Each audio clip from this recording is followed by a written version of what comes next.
Praise the Lord అందరికీ. I hope all doing good. I'm praying for everybody and thank you so much my dear sister and brothers and friends. ఈరోజు నేను మాట్లాడబోయే topic వచ్చేసి నిత్య జీవం. బైబిల్లో నిత్య జీవం గురించి మాట్లాడిన మాటలు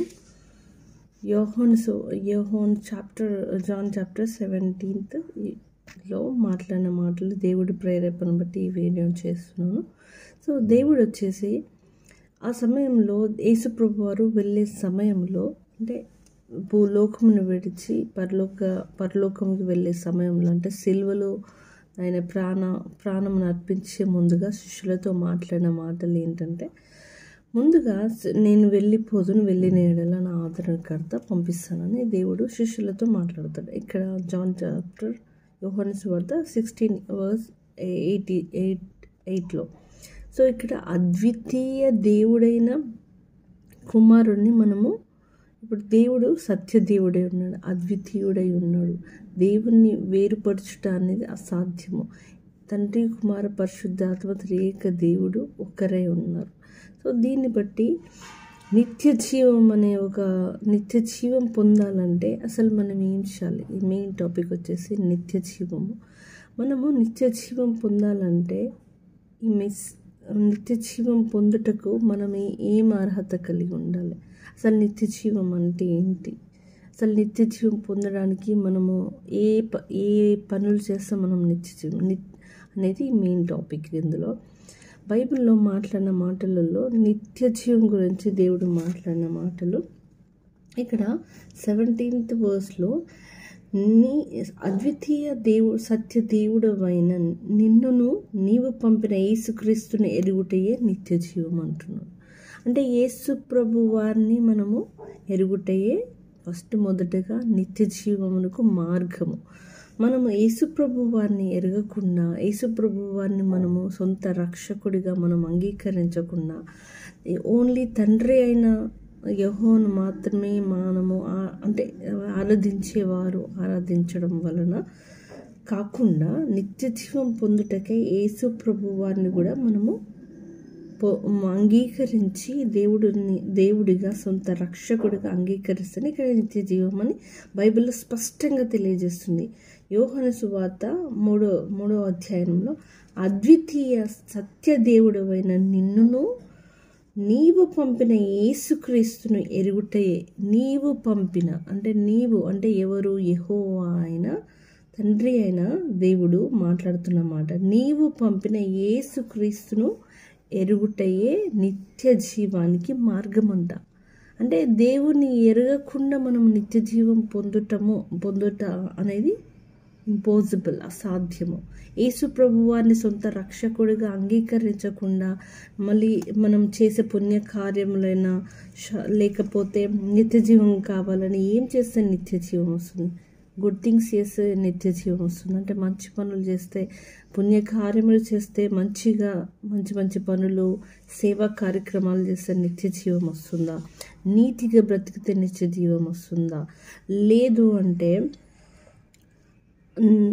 అంటే మనము పరిశుద్ధంగా బ్రతికితే నిత్య జీవం వస్తుందా? లేదా భూమిలో అనేకులకు ప్రవచించడము, సువార్త ప్రకటించడము, ఇంకా అనేకమైన మంచి కార్యక్రమాలు, పేదలకు సహాయం చేయడం, ఇంకా భూమిపైన జరుగుతున్న ప్రపంచంలో అన్నిటిలో మనము ఏవి చేస్తున్నాం అవన్నీ సెకండరీ అండి. కానీ నిత్య జీవం పొందాలంటే మొదటగా యేసుక్రీస్తును నీ సొంత రక్షకుని అంగీకరించాలి. నీ సొంత రక్షకుని అంగీకరించాలి. మొదటగా నీ పాపములు క్షమించబడాలి. పశ్చాత్తాపం కలిగిన విరిగి నలిగిన హృదయమును దేవుని దగ్గరికి వెళ్ళి ఆ హృదయంతో మీరు, యేసు ప్రభు వారు నిజమైన దేవుడు, నిత్య జీవానికి వారసులని మనం ఎప్పుడైతే అంగీకరిస్తామో, మన హృదయ పూర్తిగా మనస్సులో దేవుని నమ్మి మనస్ఫూర్తిగా ఏ విధమైన ఫోర్స్ లేకుండా, ఎవరు మనం ప్రేరేపించడం లేకుండా మనమే దేవుని దగ్గరికి వెళ్ళి కన్నీటితో ప్రార్థించి, దేవా నా పాపంను కడుగు, నా హృదయంలోకి రమ్ము, మీరే నిజమైన దేవుడు, నన్ను రక్షించే దేవుడవు, నిజమైన దేవుడవు అని ఎవరైతే అంగీకరిస్తారో వారే నిత్య జీవానికి పాత్రులు, యోగ్యులవుతారు. ఇవన్నీ పుణ్య కార్యక్రమాలు, లేదంటే మంచిగా జీవితాలు చేసి ఎన్నో ధర్మ కార్యాలు, ఎన్నో పుణ్య కార్యాలు, మంచి జీవితాలు, మంచి అంటే మంచి జీవితము, మంచిగా బ్రతికి అనేకులకు అన్నం పెట్టడము, సేవ చేయడం, ఇవన్నీ దేవుని రాజ్యంలోకి తీసుకెళ్ళదు my dear sister and brothers. So మనము పుణ్యకార్యములు చేయడం వలన, మనము మంచి పనులు చేయడం వలన, మంచిగా బ్రతికినంత మాత్రాన, మంచిగా పాటలు పాడినంత మాత్రాన, మంచిగా స్వార్థ ప్రకటించిన, మంచిగా బైబిల్ చెప్పినంత మాత్రాన, మంచిగా ఇవన్నీ చేయడం కన్నా ముందు దేవుని సొంత రక్షకుడిగా అంగీకరించాలి. అది ఎవరైనా కానీ అప్పటి దేవుని రాజ్యంలోకి దేవుడు అంగీకరిస్తాడు. సో భూమిపై నీ ఆత్మరక్షణ ఇచ్చేవారు ఒకరు ఉన్నారు, అదే యేసు ప్రభు వారు. ఇక్కడ బైబిల్ స్పష్టంగా తెలిసిస్తుంది, నీవు పంపిన యేసుక్రీస్తుని ఎరుగుటయే నిత్య జీవం అంటున్నాడు. అంటే యెహోవా పంపిన, అంటే తండ్రి తన కుమారుణ్ణి భూమిపైకి, అద్వితీయుడైన దేవుడు, అంటే అద్వితీయుడు అంటే విడదీయడానికి వీలు కాని ఒక దేవుడు, అంటే జతగా, అంటే త్రియేక దేవుడిని మనం వేరుపరచలేము. తండ్రి, కుమార, పరిశుద్ధాత్మ త్రియేక దేవుడు ఒక్కరే ఉన్నారు. ఇక్కడ మాట్లాడతాడు దేవుడు, నీవు నాకు ఇచ్చిన పనిని సంపూర్ణంగా భూమి మీద ఉన్న నిన్ను మహిమపరిచితిని. అంటే దేవుడికి యెహోవా అయిన తండ్రి అయిన దేవుడు కుమారుడికి ఇచ్చిన యొక్క జీవితంలో తన యొక్క జీవితాన్ని మహిమార్థమై, దేవుడి యొక్క మహిమార్థమై ఇక్కడ కనపరిచిండు. లోకం అంటే తండ్రి, ఇక్కడ దేవుడు యేసు ప్రభు వారు తండ్రితో మాట్లాడుతున్నాడు ఒక సమయంలో. ఇక్కడ యోహాను సువార్తలో 17వ అధ్యాయము 5వ వచనంలో, లోకం పుట్టక మునుపు నీ యొద్ద నాకు ఏ మహిమ ఉండునో ఆ మహిమతో నన్ను ఇప్పుడు నీ యొద్ద మహిమపరచుము. అంటే లోకము పుట్టక మునిపే ఇక్కడ ఎవరున్నారు? యేసు ప్రభు వారు మహిమతో ఉన్నాడు. ఇక్కడ ఇది కూడా ప్రూవ్ అవుతుంది. ఇక్కడ లోకం పుట్టక ముందే, ఇదొక పాయింట్. ఇక్కడ మళ్ళీ లోకం పుట్టక ముందే నీవు నాకు అనుగ్రహించిన ఈ మహిమను, అంటే దేవుడు ఇక్కడ రాకముందే కొన్ని వేల సంవత్సరాల క్రితం, 5,000 సంవత్సరాల క్రితం కాదు, భూమి పునాదులు వేయబడక ముందే యేసు ప్రభు వారు అక్కడ ఉన్నారంట, మహిమతో ఉన్నారు. కాబట్టి యేసు ప్రభు వారు మధ్యలో వచ్చిన వారు కాదు, ఒక శతాబ్దంలో వచ్చిన వారు కాదు, లేదంటే ఒక 5,000 సంవత్సరాల ముందు వచ్చిన వారు కాదు. దేవుడు అంటే నువ్వు నేను భూమి పుట్టక ముందు, జగత్తు పునాదు వేయబడక ముందు యేసు ప్రభు వారు పుట్టిను. ఇది సాక్ష్యం, బైబిల్ చెప్తున్న వచనం. ఇక్కడ మరి ఒక్క మాట, ఆత్మరక్షణకు నడిపించేది యేసు ప్రభు వారు. ప్రభువుని ఎరుగుటయే నిత్య జీవం. అంటే ప్రభువుని ఎరిగి సొంత రక్షకుని అంగీకరించడమే మనం నిత్య జీవానికి వారసులై ఉంటాము.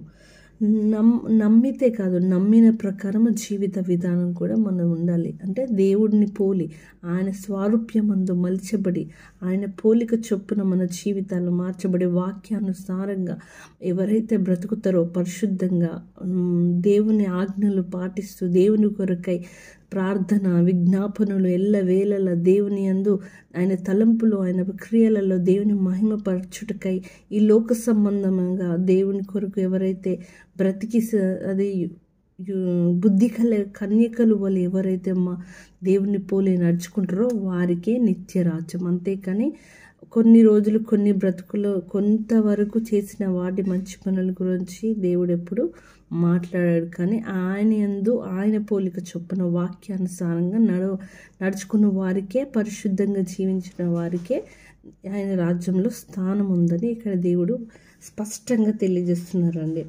అంతేకాదు, ఇక్కడ ఇంకొకటి ఏంటంటే, నిత్య రాజ్యం పొందుటకై దేవుడు అంట, ఇక్కడ పరిశుద్ధుడైన తండ్రి, మనము ఏకమై ఉన్నలాగున వారును ఏకమై ఉండునట్లు నీవు నాకు అనుగ్రహించిన నీ నామమందు వారిని కాపాడుము. ఇక్కడ స్పష్టంగా తెలియజేస్తుంది, నీవు నాకు అనుగ్రహించిన నీ నామమందు అంటున్నాడు. నీ నామము అంటే ఎవరి నామము? యెహోవా. యెహోవా యొక్క నామము, యేసు ప్రభువు నామము రెండు ఇక్కడ ఒకటి అని తెలియజేస్తుంది. ఇక్కడ 17వ అధ్యాయం 11వ వచనంలో నీవు నాకు అనుగ్రహించిన నీ నామము అంటే యేసు ప్రభువు వారి యొక్క నామము, యెహోవా యొక్క నామము ఒకటే ఉంది. ఇది పెద్ద పెద్ద పెద్ద ఇది తండ్రి ఒకరేనా, యేసు ప్రభువు వారు ఒకరేనా, వీళ్ళిద్దరు వేరు వేరు అనడానికి పెద్ద క్వశ్చన్ మార్క్ ప్రపంచ యావత్తు. యేసు ప్రభు వారు తండ్రి అయిన కుమారుడైన వారు వేరు వేరు కాదు. ఇక్కడ క్లియర్గా తెలియజేస్తుందండి. నీవు నాకు అనుగ్రహించిన నీ నామము అంటే ఎవరు అంటున్నారు? యేసు ప్రభు వారు యెహోవాతో మాట్లాడుతున్నమాట. నీవు నాకు అనుగ్రహించిన నీ నామము ఎవరి నామము? యెహోవా యొక్క నామం. యెహోవా యొక్క నామం ఏంటిది? ఇండైరెక్ట్గా దేవుడు చెప్తున్నాడు, యేసు ప్రభు వారి యొక్క నామము, యెహోవా యొక్క నామము, మేము ముగ్గురము ఒకరే అని ఇక్కడ స్పష్టంగా తెలియజేస్తుంది. అంటే దీనికి ఇంకా క్వశ్చన్స్ బయట ప్రపంచంలో జరిగే అందరికీ యేసు ప్రభు వారు వేరా, తండ్రి అయిన వారు వేరా, వీరంతా వేరు అని ఇక్కడ తెలియజేయట్లేదు. బైబిల్ స్పష్టంగా మీ తండ్రి, కుమార, పరిశుద్ధాత్మ త్రియేక దేవుడనని బైబిల్ స్పష్టంగా తెలియజేస్తుంది. దీనితో ఎప్పుడు కూడా దేవుడు యేసు ప్రభువారిని మనం వేరుపరిచి మనం మాట్లాడలేము. ముగ్గురు ఒకరే. ముగ్గురునిలో యేసు ప్రభువారిని ఎవరైతే సొంత రక్షకునిగా అంగీకరించి వాళ్ళ పాపములను విడిచిపెట్టి దేవుని వైపు తిరిగి మళ్ళీ నిత్య జీవానికి వారసులు కావాలంటే మళ్ళీ కడగబడాలి, మళ్ళీ దేవునిలో బాప్టిజం పొంది ఇక దేవుడు రాకడ సమీపం ఉంది కాబట్టి ఇప్పుడైనా దేవుని వాక్యానుసారంగా నడుచుకునే భయభక్తులతో ఇంకా రాకడ సూచనలన్నీ ఆల్మోస్ట్ నెరవేరుస్తున్నాయి. కాబట్టి బుద్ధిగా ఉండి భయభక్తులతో దేవుని మార్గంలో నడుచుకున్న వారికే నిత్య రాజ్యం, లేదా విడవబడుట బహుఘోరము. ఆ యొక్క భయంకరమైన పరిస్థితిలో మనము ఉండలేము. ఒక నరమాతృడు కూడా ఆ యొక్క భయంకరమైన పరిస్థితికి ఎవ్వరు ఉండకూడదండి. ఇక్కడైనా విడిచిపెట్టండి. ప్రతి మనిషి మారు మనసు పొందండి, దేవునికి దగ్గరగా ఉండండి. ఈ యొక్క వాక్యం చెప్తున్న నేను అది ఊరికే చెప్పట్లేదు, దేవుని యొక్క ప్రేరేపణ చొప్పునము 3 days నేను దేవునిలో అడిగినప్పుడు దేవుడు నాకు తెలియజేసిన బైబిల్ వాక్యం ద్వారా అందరి ప్రపంచ యావత్తు అందరికీ ఈ వాక్యము వెళ్ళి తెలియచేయండి. దయచేసి మారు మనసు పొందండి. దేవుని రాజ్యం సమీపిస్తుంది. ఎవ్వరు విడవబడదు. దేవుడు అందరిని ప్రేమిస్తున్నాడు. ఏ మతం లేదు, ఏ కులం లేదు. ప్రపంచ యావత్తు ప్రపంచ దేశంలో ఉన్న ప్రతి దేశంలో ఉన్న ప్రతి ఒక్క బిడ్డను దేవుడు ప్రేమిస్తున్నాడు. ఆయన ప్రేమ స్వరూపి అయి ఉన్నాడు. కాబట్టి ఎవ్వరు నశించిపోవట యేసయ్యకు ఇష్టం లేదు. కాబట్టి బుద్ధితో భయభక్తులతో దేవుని మార్గం అనుసరించి దేవుని యందు భయభక్తులు కలిగి ఉండమని నా దేవుడు ఆత్మ ప్రేరేపణతో చెప్తున్నాను. So my dear brothers and all, please kindly remove your all past life and all. So దేవుని మార్గంలోకి నడవండి. ఇప్పటికైనా పశ్చాత్తాపం పొందండి. సిద్ధపడి ఉంటేనే దేవుని యొక్క రాజ్యంలో స్థానం. దేవుడు వచ్చిన సమయంలో సిద్ధపడతా అంటే దేవుడు ఎప్పటికీ ఆ వ్యక్తి ప్రార్థనను తీసుకోలేడు. కాబట్టి ముందుగానే సిద్ధపరిచి బుద్ధిగల కన్యకలు, బుద్ధి లేని కన్యకలు కూడా దేవుడు ఉపమానం చెప్పిన రీతిగా మనం సిద్ధపడాలంటే కొన్ని అంటే దేవుడు రాబోతున్న సమయానికి ముందే మనం సిద్ధపడి ఉండమంటున్నాం. అంతేకాని వెంటనే సిద్ధపడి మారు మనసు పొంది దేవుడు ఆ వెంటనే క్షమించడం అనేది అది అలాంటివి చేయొద్దు.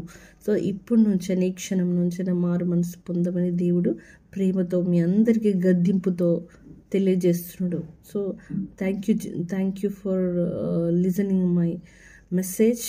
Please forward this message to all people. So అందరూ రక్షించబడాలనేది దేవుని యొక్క ఉద్దేశం. God bless you all. నేను మీ గురించి ప్రతిరోజు మీరు బాగుండాలి, ప్రతిరోజు మీకు దేవునిలో ఉండాలని, దేవుని రాజ్యానికి మీరు వారసులుగా ఉండాలని అనుదినం మేము ప్రార్థిస్తున్నాం. Thank you. God bless you all. Thank you.